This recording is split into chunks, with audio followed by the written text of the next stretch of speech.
So if you look over at that little box right there, you see how it's green? Yeah, and you almost got to chew on this mic. So you pull it closer to you. Boom. There we go. Let's hear you say something. Hello. Say it a little bit louder. Testing. Testing. There we go. So now it's lining up. All right, it wasn't lining up there for a minute. All right. And we're ready. All right. Hey, everybody. Welcome to the HSA, the Hoosier Shooting Podcast. I'm your host, Paul Swartz. Right next to me is Steph McDowell. Steph, tell our listeners who you are, your playing career, all the way from you were a little kid all the way until you're retired. Let's hear it, my man. Let's do it. Steph McDowell, born and raised in Indianapolis. Played a few years at, started off at Fall Creek. Went to Lawrence North. Ended up going from there to IMG Academies. Matter of fact, hold on, got to take another step back. I went to school down in Georgia, which was Cedar Grove High School. After that, went to IMG Academies. There were some big name players there. My vision was I wanted to play Division I. Can we hear some of those names? The names I remember, one guy was named Ramel Bradley. He played at the University of Kentucky. There's another guy named Morrissey. I believe he was getting recruited by Penn State. And there's guys from Clemson. All the big name schools were there. And at that time, I didn't really have the looks. But just by being there and competing against those guys, schools were coming in every day. And then eventually questions are asked, who's that kid over there from Indianapolis? And so IMG. Yep, and then IMG. Then I went to University of South Carolina. I was there 2 years. We were able to get 2 NIT championships.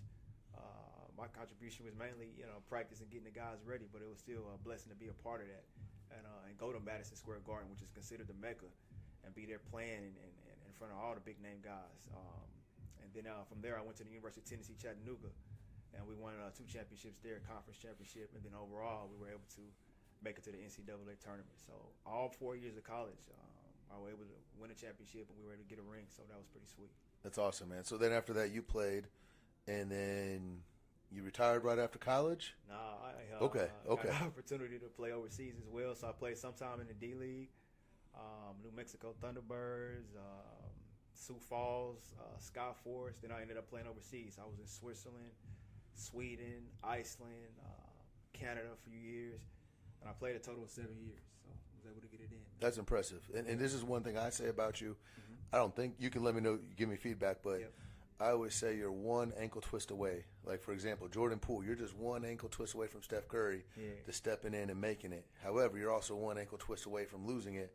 You're also one bad coach away from losing it. And the way people ask me about you, and I'm like, hey, this kid was just one ankle twist. If the right person ahead of him would have twisted their ankle, you would have been in the NBA. Yeah.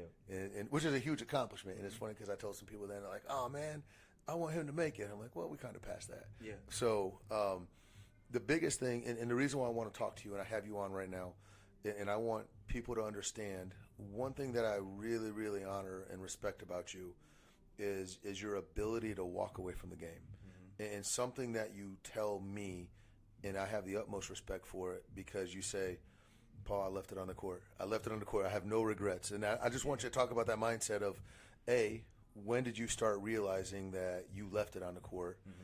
And B, when you were a little kid, what did leaving it on the court look like from you?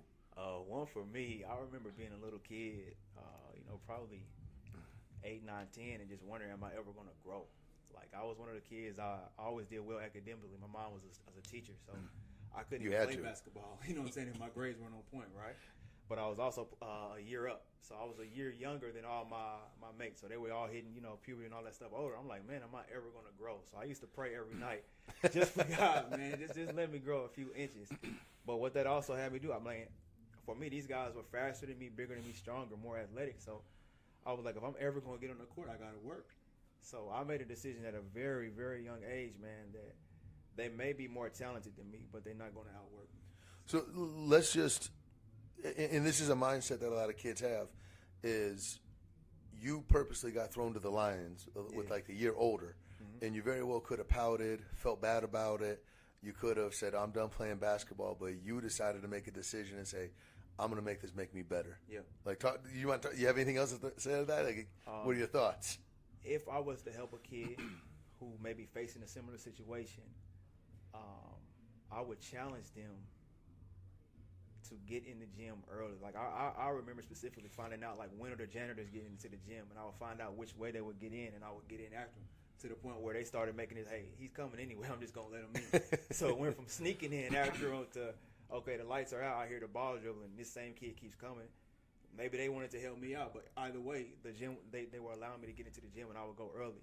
And I remember waking my dad up. I'm not the most talkative guy, but it would take me a while to get my dad out of the bed, because, of course, at that time, I don't even have a car. Like, I'm getting driven to the gym. But I always remember my dad would be so talkative in the morning. I had nothing to say. I just wanted to go work out. So that was just the thing I remember, man. It's funny you say that, because I tell people all the time, like, and I'm not trying to push one people in another, but, like, you got to understand the greats found a way to break in the gym. Yeah. And so for me, I was a decent player, but I worked out at night. And I got to know the custodial staff. So my gym closed at 10 o'clock. Yeah. Well, I got to know the staff, and after they kicked everybody out, they let me stay till 10:30. Nice. 10:45, and then when they were like, the last guy was, I was like, come on, Paul. And I got known as like, come on, Paul, like, let's go. And so people don't understand that extra work you have to do just to be, I mean, from the sounds of it, you weren't even trying to be the best. You were just trying to scrap on with those guys. Trying to get on the court. Give me some minutes. And that's why you put that extra work in. Yeah. And I think it's interesting, because I just don't see, I don't know, it's hard to find a kid with that mentality that's fighting to get in the gym. Yeah. Kids will be surprised. If you're 10, 11, and 12, the kids you see now, even the ones who are starring, by the time you get 17, a lot of them are not even going to be playing anymore. You know what I'm saying? So you have to make that decision early. It really starts with a decision. Anybody can tell you or try to put a limit on your game, but if you decide, hey, I think it's at least my main thing. I remember hearing what's his name, Les Brown. He had this YouTube. It's called It's Possible, and I listened to it over and over again. I started telling myself, because I had coaches for whatever reason. It was not that much positive language, like as far as what I could do, is always what I couldn't do. But I always tell myself, well, it's at least possible. It's at least possible for me to make it. You know what I'm saying? So if I put in the work, possibly I can get better. Let me dig into that a little bit, okay? Did you keep receipts? Or did you just take the lump and move on? Not so much receipts. I think I might have been delusional, because I would hear it and it would go in one ear and out the other, because I would just start looking up all the schools. I remember writing down, I had a list. I wrote down every college school, and I said, okay, there's over 300 Division I's. All I got to do is get one to like. So this is crazy you say that, because, and you hear me talk about kids, you have to set a goal. Yeah. And it wasn't that you were lackadaisical. It wasn't, but you set a goal, and you looked at all 300, and then your job was to get one scholarship from all of those schools. Yeah. And there's 2 guards on the school, so you're possibly looking at 600 scholarships, not to mention the other guys. So you reverse engineered it, from what I'm hearing. Yeah. Do you see kids doing that nowadays, or do you just think they kind of just throw stuff at the wall and see what sticks? I'm seeing a whole lot of throwing some stuff at the wall and seeing what sticks, and I'm asking kids what are their goals, or what type of school do you want to go to, and they don't have an answer. And if you don't have an answer, there's no way you can't guide a ship or a missile to nowhere. You know what I'm saying? You got to have some type of target. Yeah, I hear this, and it's funny, because I like digging into it a little bit, where I'll push back at the kids and I'll say, hey, if you don't have a destination, you'll get there every time. You'll hit that spot if you don't know where you're going. So I like the fact that you dug in and you said, no, this is my goal, a Division I school. Yeah. At what age did you make that decision of, like, I'm going to do this? Was it 4th grade, 5th grade? I can't even see 4th grade and 5th grade. I knew I wanted to play ball. I knew I wanted to be special. So I was just watching players who were better than me and then going back and mimicking. But it wasn't until, like, going into my sophomore, junior year, when I still didn't have offers, I just made a decision. You know what? I'm going to play Division I. And this is without offers. It wasn't like people were coming to my gym or beating down the door. I had no offers, and I still just made a decision. Hey, I want to play Division I now. What do I need to do to start getting there? It's funny, because people act like there's Division I policemen that go and knock on doors, and they say, hey, I know it's hard to get a hold of you. We want to give you an offer. Like, that's not how it works. Like, you got to go fight for that offer. You got to fight for it, man. And you also have to put yourself in a situation where your game can be seen. Now, to be honest, I was here, and while I was in the state of Indiana, my opportunities were very limited. I remember speaking to my high school coach, and just quite honestly, he just told me he didn't believe I was good enough to play. And I remember thinking to myself, dang, it's like Division I, 2, or 3. There's 3 levels. And to be honest, with all respect to him, I probably wasn't good enough, just to be honest. I needed to get better. But what I heard is, okay, this particular coach doesn't believe I'm good enough to get better. but I have this list, and there's over 300 Division I schools. At least one has to like me. So now I just need to focus on improving my game. So It's interesting because I see this a lot, and I don't know if you've ever picked up on this, where I believe in somebody almost to a fault. And the fact that you had a coach look at you and say, well, I don't believe in you.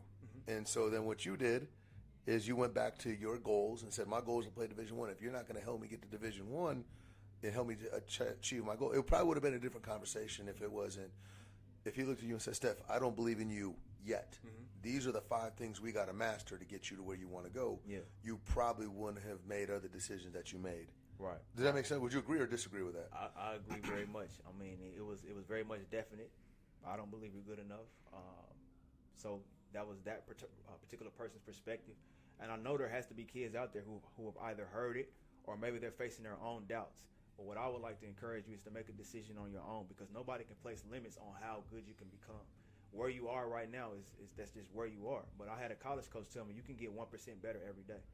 There's nothing stopping you right now from getting up in the morning. You can come to HSA and try to get up and be one of the first people to the gym, or find a way to get to your school and start, hey, I'm just going to get there at 6 a.m. Get your workout list and find out the things you're going to work on, and just make a decision to get better every day. And then you're moving closer and closer to your target. But if you just take what someone says or whatever that limit is and stick with it, then you never know how good you can be. So it's interesting. This is something else that you're, and you're saying good stuff. Yeah. I just want to make sure people are processing the good stuff that you're saying. What you didn't do, and this is what and again, you could tell me I was wrong. What you didn't do is say, oh, you're wrong. Well, I'm going to go to sleep and I'm not going to do anything. You said, okay, you're wrong. I'm going to put my work boots on and I'm going to prove you wrong. Yeah. Does that make sense? For me, it wasn't even proving that person wrong, because I didn't know if they were right or wrong or not. All I knew was what I wanted to do. Fair enough. So that's all I focused on. But like, you worked at it. Yeah. That's the part that people miss. Yeah. So this person has their view. I looked once again at that list. There's 300 plus schools. I'm like, there's no way I can't get at least one school to like me. And I'm going to be honest, with my grades, the push from some of my parents was even like, hey, just get an academic scholarship. And I'm like, I already know the kid who gets an athletic scholarship is just treated differently than the one who gets an academic. So I don't want to walk on to the team. Yeah. I want to earn my scholarship. So, I love it. I want people to drive this home, Yeah. that you started with a goal. Yeah. Like, it all started with the goal. It didn't start with basketball. It started with a goal, and then basketball filled its way in. Yeah. So you end up going to Division I, right. South Carolina? Yep. And then you end up going to Tennessee, Middle Tennessee? UT Chattanooga. Yeah. Chattanooga, Tennessee Chattanooga. Yeah. And what was your experience there? Did you feel that they believed in you? Like, obviously you did some stuff. Yeah, so at the University of South Carolina, I'll be honest, I wish I had a little bit more mentorship and guidance in terms of how to select the school. So for young players, you really want to look at that system and see, does that match up with your game? You know what I'm saying? So if it's a pick and roll coach, like, how does he run it? How does that match up with how you play? If you're a catch and shoot guy and they're always running off pick and roll, you might not get on the court. You know what I'm saying? So at this particular school, we had guys who was, I'm going to be honest, way more athletic than me. Guys who were true point guards. I knew how to score the ball, but I honestly didn't really know how to run a team. So my first 2 years at South Carolina were rough, to say the least. And I was just struggling trying to get on the court. What would define, and again, let's say there's a 6-year-old that doesn't understand the difference between a scoring point guard and a running the team point guard. What does a running the team point guard do that a scoring point guard doesn't do? So running the team point guard, this guy knows, one, everybody else's position on the floor, what they need to do and where they need to be. And then he's always conscious, okay, if I've got a shooter over here, has he gotten his touches?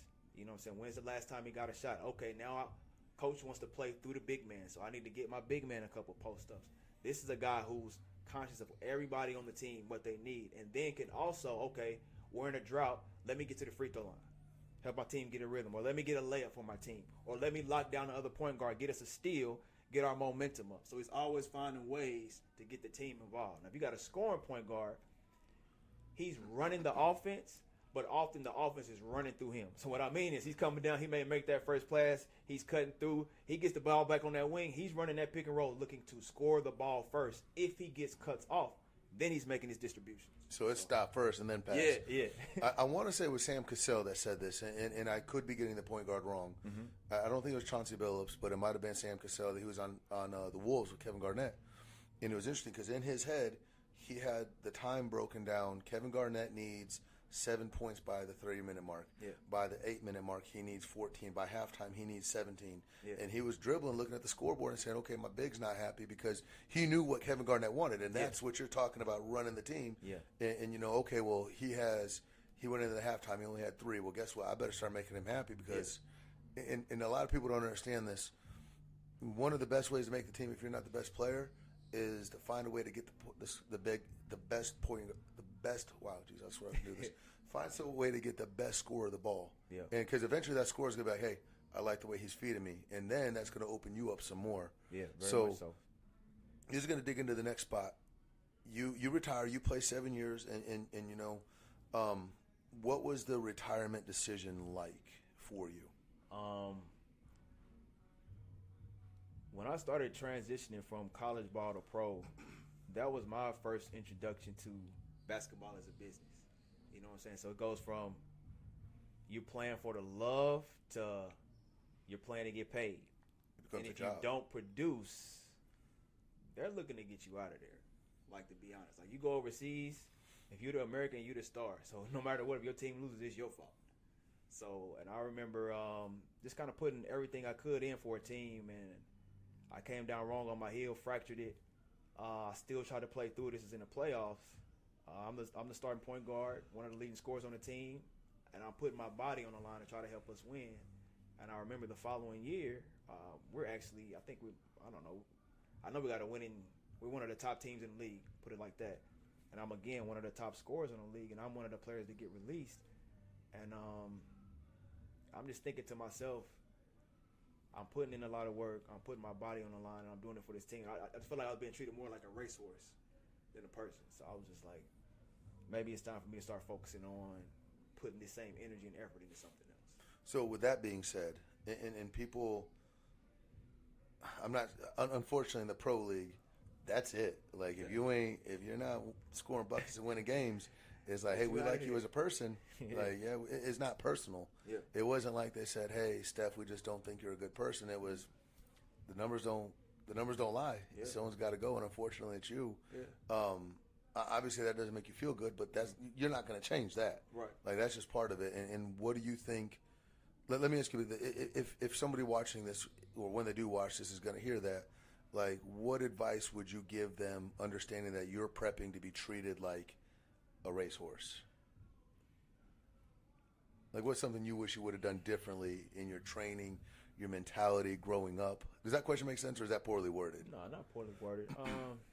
Main thing is just focusing on, one, your progress, your development every day. Why are you here? Because basketball is a business. You are there to produce, and your team has to win. So just having that as the underlying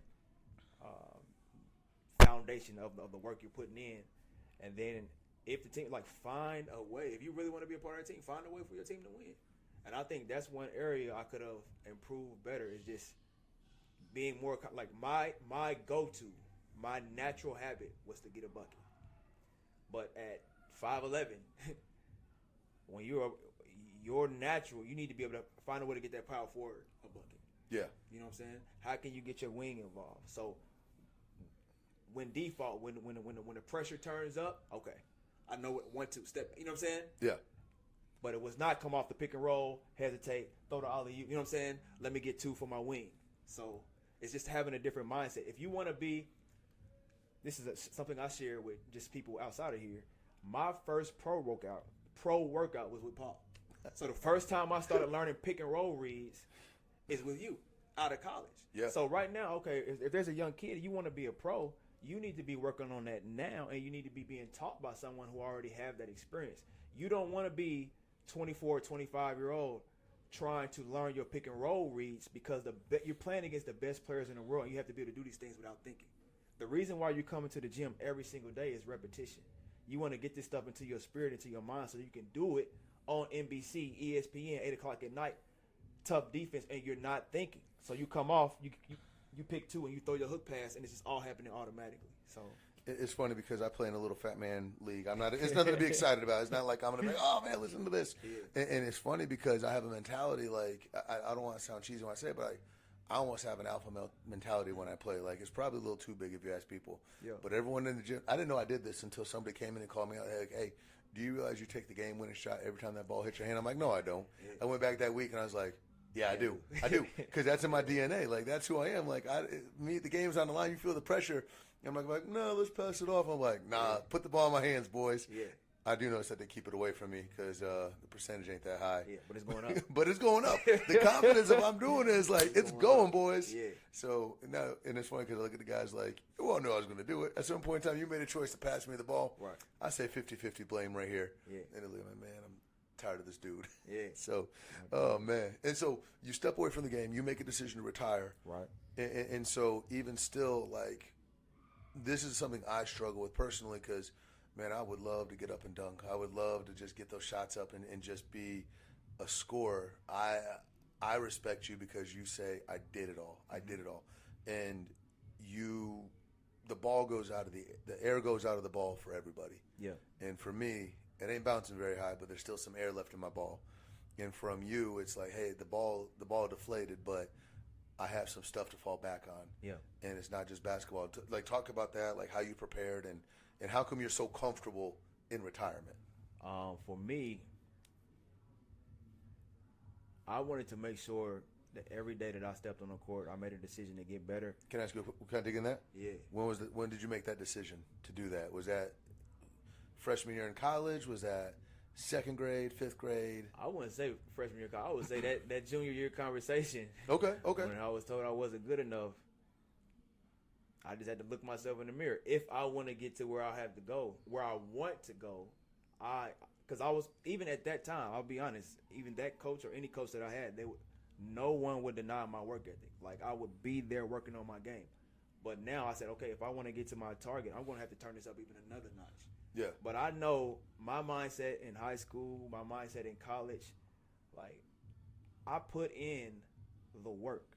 You know what I'm saying? A LeBron is going to be born, just to be honest. You know what I'm saying? So if somebody's 6'8" and they put in the same work and they can do some of the same things you do, they might take this spot. You know, they might take this spot. You might not get it. But if you can look yourself in the mirror and say you gave the game everything that you had, and each opportunity I did my best, then when it's time to retire, I can put the game down. And now my opportunity is, if there's a young kid who's hungry, then maybe I can share some of my knowledge with them and help them to improve. And I know I have a lot to give back to those kids. So that's my passion now, is to give back to them. Not my time on the court is done. I gave them all. So let me ask you this: there's mental. There's mental hunger, and then there's the physical hunger. And I know that we got some kids that come through that mentally they look you in the eye like, I want to be in the NBA, man. I want to be the best player on my team. Yeah. And then you get on the court about 10 minutes into it, and they're, hey, where's my water break? Yeah. Hey, where's man, my leg kind of cramps. Oh man, like you can see the mental hunger, and I guess they could be lying to themselves and lying to you, but then you also see the physical, like you're just not as hungry. Like how do you correspond with that? Do they have to match up to each other? I'm gonna be honest. You really can't lie to me, because I know what it takes to get there. So okay, I like that. You can't pump fake. You know what I'm saying? On the court, you can use the pump fake, but you're not gonna be able to pump fake your trainer. Like, I know what type of efforts. If you coming in there and you going half speed, or I tell you to pick up the speed, or I tell you to do a drill, and you do your own drill, then I know deep down you don't really want this. So, in order to get to where you want to get, there are. Okay, I'll put it like this: anybody who's a pro at anything has a coach. Yeah. In order to win a championship, they have a coach. Jordan, he was winning 33 points a game, 38 points a game, but he didn't get a championship until he lined his skills up with the right coaching. The same thing with Steph Curry. His team, the Warriors, he got those 4 championships when he lined his skill set up with the systems that Kerr had. So what I would tell a kid, no matter how good you think you are, you need coaching, someone who is better than you or knows more than you, and then you need to take heed to what they're saying if you want to go to the next level and be a specialist or be a pro. So it's necessary. That's good stuff, man. I hope people are writing this stuff down, because this is good stuff, man. Yeah. I mean, you're putting it out there. Yeah. Where are you now in your journey with basketball? Because I just talk about it. I think I've heard enough, but talk to them. For me, when I step on the court, I tell myself I'm not going to cheat the kids. So I love kids. I love young people. I love to see them grow. I love to see them improve and take the necessary steps. And then I know there's some things I can share with them, little insights that I wish had been shared with me earlier.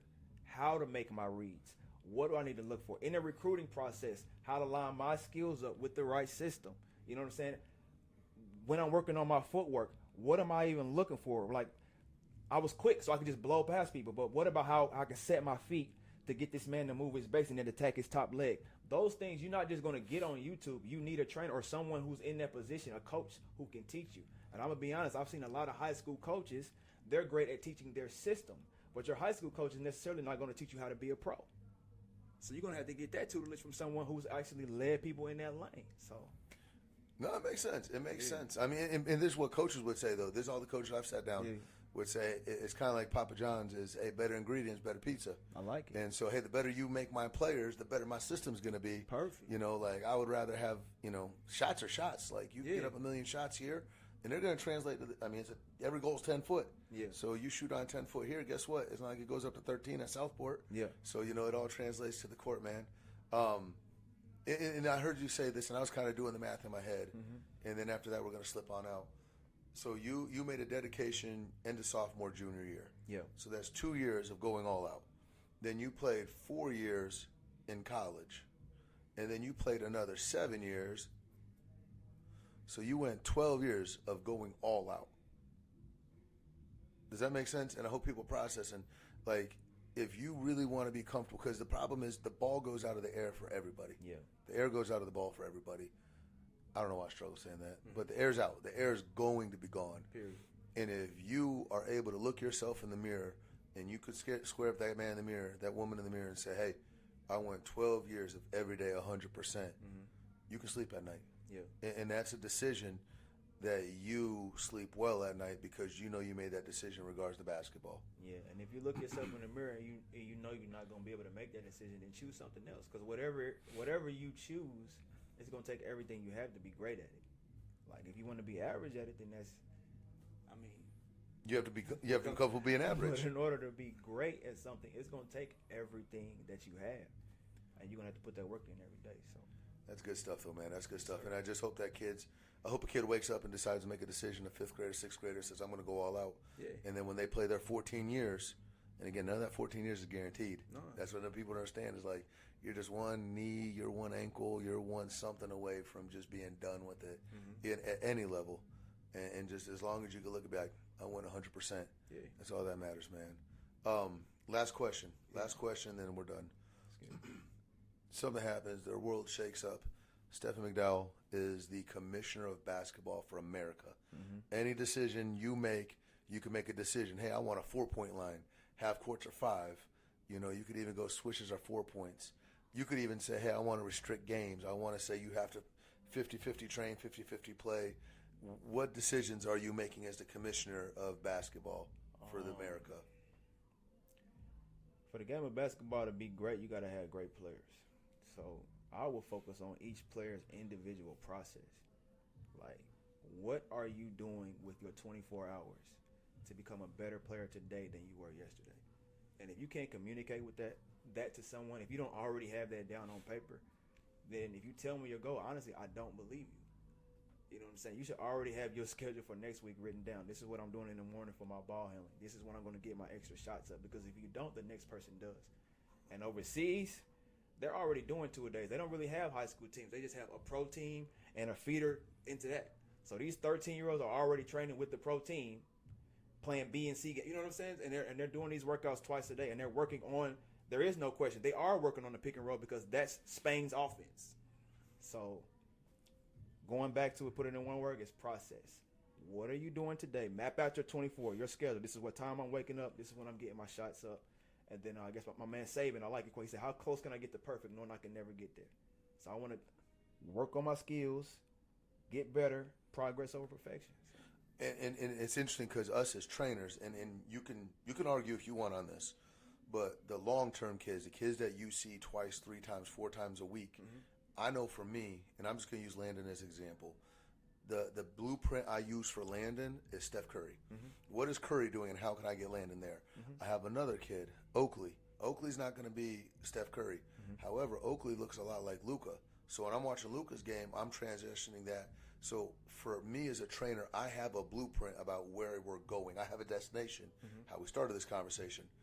And what kids don't understand, though, and what parents and players don't understand, that if you're not consistently showing up here, I mean, if you get in the car and only drive 5 minutes and then park for an hour, you're not going to get to your destination. Correct. And someone is getting there and they're training 4 times a week, 5 times a week. But now they also have their rest built in there. Yeah. They have their ice bath. They have their stretching. That's what the elite players do. Is again, it comes down to being a businessman. I'm treating my body like it's a business. I'm treating basketball like it's a business.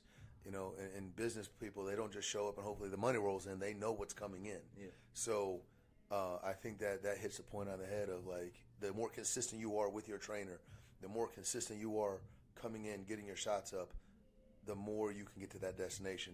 But being inconsistent puts us in a bad spot of, like, hey, what direction do you see for this kid? Yeah. Is he going to show up or not? You know, you got little Bryson coming in. Yeah. Tell me you don't have a plan for him. Yeah. And he shows up. He shows up. Yeah. He puts the work in. He's probably not going to be 6'11", but he can still be a pretty solid guard. Yes, sir. Coming from a good example. Yes, sir. So, Steph, you got anything else you want to throw in? The best players in the world have the best habits. So, Ooh. And the best way to do that is just through the repetition. Your mind, just without going too deep into it, your body, your spirit can perform better than you ever can thinking about it. So your goal should be, I want to get the reps in and do it so many times that now championship game, NCAA, Tuesday night, ABC, NBC, pressure's on me. I'm not even thinking. I've done this pick and roll read, double team, boom, it's automatic. So Is that a Steph quote, or did you steal that? I don't know. I just came to my mind. Hey, you know what? That's going somewhere on the board here. Yeah. That's going on the wall. Say it again. The best players have the best players habits. have the best habits, hands down. Stephen McDowell, Let's get it. 1024. I love it, man. Hey, we appreciate you guys checking in. We appreciate you guys listening. Hopefully you got something out of it. I mean, for me personally, I got a lot out of this. And it's not the X's and O's. It's not the small stuff. It's what sets you aside. And the biggest thing you got to understand if you're watching this podcast, my encouragement to you, the big 3 things I would say is go set a goal. Go set a goal. I don't care what that goal is. It's got to be a SMART goal. If you don't know what a SMART goal is, Google it. Get yourself a SMART goal. The second thing you got to do is be dedicated to be consistent. And then the third thing you got to do is max out. Those are the big 3 takeaways I got from you today.